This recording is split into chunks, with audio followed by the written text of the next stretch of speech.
Olá, meus amigos, muito mais boa tarde a todos que estão assistindo mais um Bem Informado nessa plena segunda-feira maravilhosa e abençoada. E eu só tenho a agradecer, muito obrigado a todos pelo carinho, obrigado pela audiência de vocês, muito obrigado realmente pela audiência, a todos que ficam ligadinhos aqui no canal Paulo César e também na TV Nacional. Gente, hoje nós vamos começar o Bem Informado, as matérias já estão prontas, tá? Agradeço mais uma vez ao Isaac pelas edições, muito obrigado de verdade, ao Lucas e a vocês de casa que se inscreve, que comenta e compartilha. Você que não é inscrito no meu canal, se inscreva lá, gente, no canal Paulo César, para ajudar eu, tá bom, gente? Para que o canal chegue lá, pelo menos 200 inscritos, porque, gente, para quem não sabe, eu tinha 650 inscritos, infelizmente meu canal foi apagado, não sei o que foi que aconteceu, tá, gente? Eu também não posto nada de errado no canal, né? Sempre a gente avalia as matérias, sempre avalia os conteúdos para não dar problemas, e eu não sei o que foi que aconteceu que meu canal foi excluído, né? Mas vida que segue, meu canal começa com o mesmo nome de novo, começamos agora com 120 e poucos inscritos, eu tenho certeza que com a ajuda de vocês vamos chegar novamente a 600 inscritos, tá bom? Mas eu peço a todos vocês dessa voto de confiança, se inscreva aqui no canal Paulo César, para que o canal chegue pelo menos em 200 inscritos, tá bom, gente?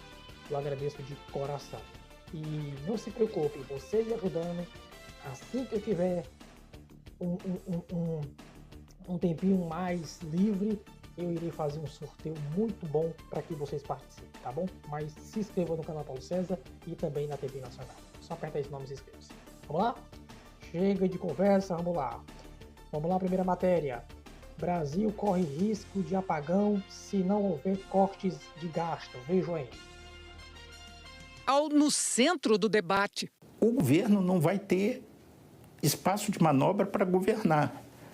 E isso se deve ao crescimento automático das despesas obrigatórias. Você tem indexações, vinculações, uma rigidez enorme e a receita não cresce no mesmo ritmo das despesas. A instituição fiscal independente do Senado defende um ajuste das contas para evitar um colapso da capacidade administrativa do governo a partir do próximo ano. E a disparada da dívida brasileira, indicador da saúde financeira do país. A projeção da IFE é que a dívida pública termine este ano em 76,6% do PIB e que continue crescendo. O problema é econômico, mas as soluções são políticas. Cabe ao Congresso, Palácio do Planalto, discutindo com a sociedade, gerarem as alternativas para a superação desse grave gargalo que é o calcanhar de Aquiles da economia brasileira.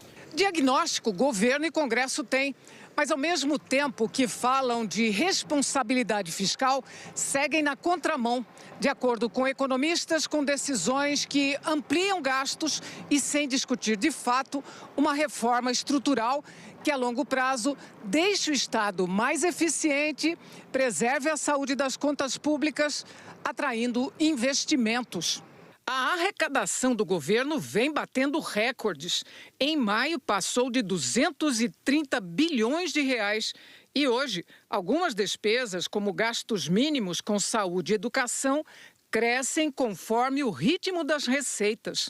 Toda a nossa arrecadação hoje, ela tem ou uma transferência obrigatória, no caso para estados e municípios, ou gastos obrigatórios vinculados, como na saúde e na educação. Então, toda vez que cresce a arrecadação, a gente também cresce transferências e despesas. Então, isso não vem surtindo efeito para que a gente reduza o déficit. Então, é necessário controlar o crescimento desses gastos para que, de fato, a gente consiga zerar o déficit primário hoje no Brasil. Outras despesas, como benefícios previdenciários e assistenciais, estão atrelados ao valor do salário mínimo.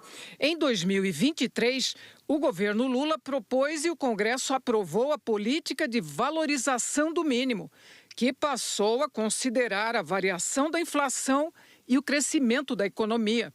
De acordo com cálculos do governo, a cada R$1 de aumento do salário mínimo, a despesa aumenta em cerca de 400 milhões de reais. Então, hoje, o nosso orçamento não comporta esse aumento de programas sociais vinculados ao salário mínimo. Alguns gastos hoje precisam ser congelados e corrigidos somente pela inflação, até que a gente volte a ter superávit. E aí sim, com a queda dos juros, na medida que a gente tem um risco fiscal menor, a economia pode voltar a crescer e a gente poderia ter espaço para novos aumentos lá na frente. Num vídeo gravado, a ministra de Relações Institucionais, Gleisi Hoffmann, disse que novas medidas não vão recair sobre os mais pobres. Eu não acredito em previsões catastróficas. Esse país está consolidando uma economia que vai levar ao desenvolvimento. E qualquer ajuste que possamos ou tenhamos que fazer nas contas públicas, e já fizemos vários, com certeza tem que recair sobre aqueles que têm mais condições, os mais ricos, os mais poderosos, os que pagam pouco imposto,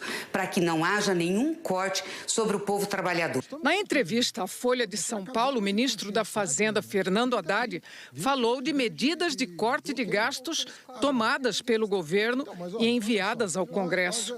Rediscutimos política de valorização do salário mínimo. Rediscutimos abono salarial. Mandamos a aposentadoria dos militares. Abrimos a discussão sobre supersalários. Mandamos critérios objetivos de concessão de BPC. Quantas você já contou aqui? Já enchi as mãos aqui com as medidas, dentre outras. Então, do que nós estamos falando? GDF, que não foi apreciado. Essas medidas todas, pé de meia, que entrou no piso da educação. Então, vamos lá. Só aqui, quantas eu contei? Então, a impressão que dá, o governo não está... Nós estamos pensando o tempo todo nisso. Mas estamos com um critério para saber onde fazer, como fazer, para não prejudicar quem precisa do Estado. E olhando para o andar de cima, olhando para as renúncias fiscais. Outro gasto que só aumenta é o das emendas parlamentares, dinheiro do orçamento que deputados e senadores direcionam para as suas bases eleitorais.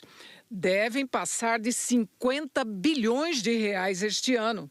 O que a gente peca é a magnitude. A gente está falando aqui algo como 25% das despesas discricionárias.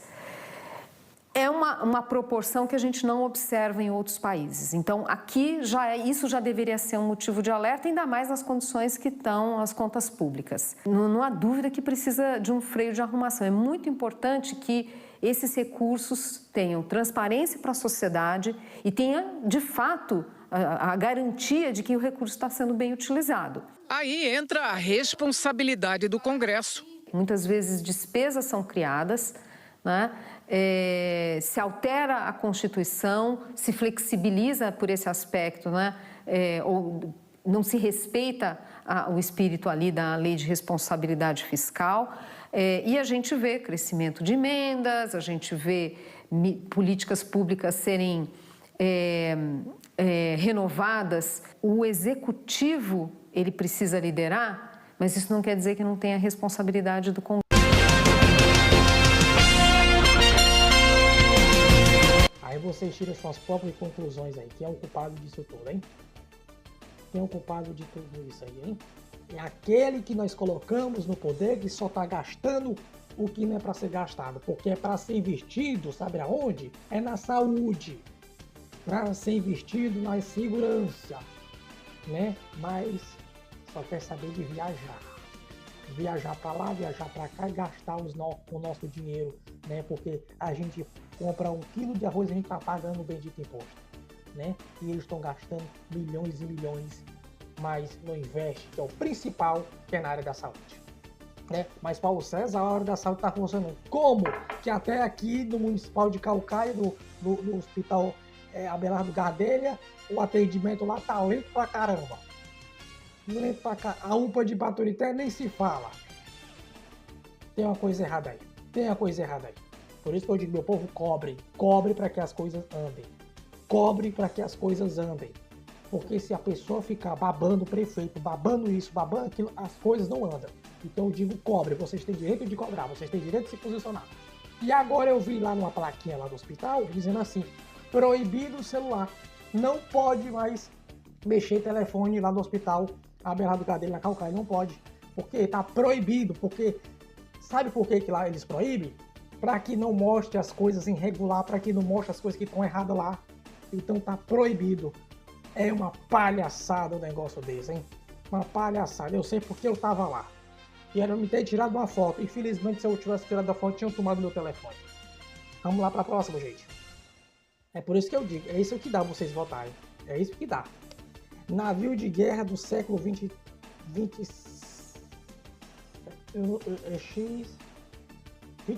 século 27, eu acho, eu não sei. É identificado na Finlândia. Vejam aí. Finlândia, na Europa, eu tô falando de um navio chamado Falcão.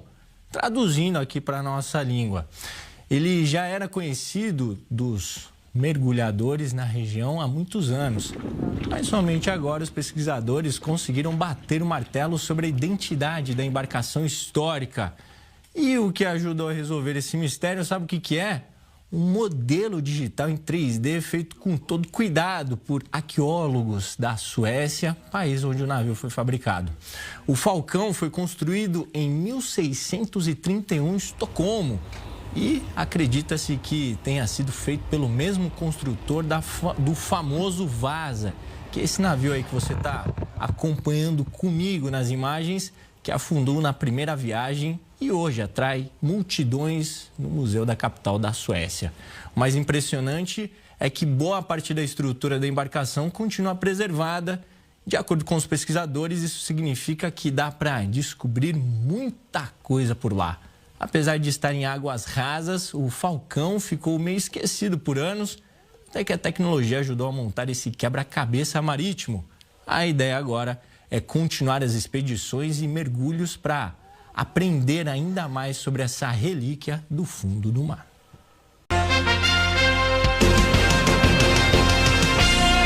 Vamos para a próxima matéria, gente. Temperatura no mar. Mediterrâneo bate recorde e atinge 26 graus. Vejam aí. 1 grau Celsius é o maior patamar para o mês de junho. A informação é do Centro de Estudos de Meteorologia por Satélite da Météo France. A máxima histórica foi atingida em agosto do ano passado, quando os termômetros marcaram 28,47 graus Celsius. O nível atual de temperatura já é 3 graus acima do padrão verificado entre 1991 e 2020. Em alguns pontos mais próximos das costas francesa e espanhola, essa diferença já chega a 4 graus. O aumento constante desse indicador preocupa os cientistas, já que os oceanos são um regulador vital do clima do planeta. Para os pesquisadores, o aquecimento do mar Mediterrâneo tem acontecido de uma forma mais acelerada do que em outras regiões. Ao mesmo tempo, o resfriamento está mais lento durante o inverno. De acordo com os especialistas, as condições extremas prejudicam a vida marinha, com a redução dos estoques de peixes e temperaturas mais fortes em direção ao continente.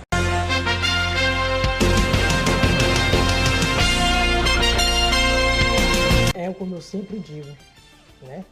É como eu sempre digo, quando eu sempre aqui dou minhas opiniões. E muita gente gosta daquilo que eu falo. Gente, a única coisa que eu peço a esses que nós colocamos no poder, eles invirtam mais na saúde. Eu dou parabéns ao Herbley, não é bigabando não, eu dou parabéns aí porque ele colocou as 2 ambulâncias lá em Baturité. Eu sei porque eu tava lá. Colocou lá mais 2 ambulâncias para reforçar a saúde. Dou parabéns. Porque quando um prefeito não faz nada, eu reclamo aqui e critico aqui se for possível. Mas esse tá de parabéns que ele colocou mais 2 ambulâncias. Tinha 4 ambulâncias, parece, e com mais 2 agora tem 6 ambulâncias para reforçar a frota de Baturité. É isso que o povo quer. Mas também o povo quer, sabe o quê?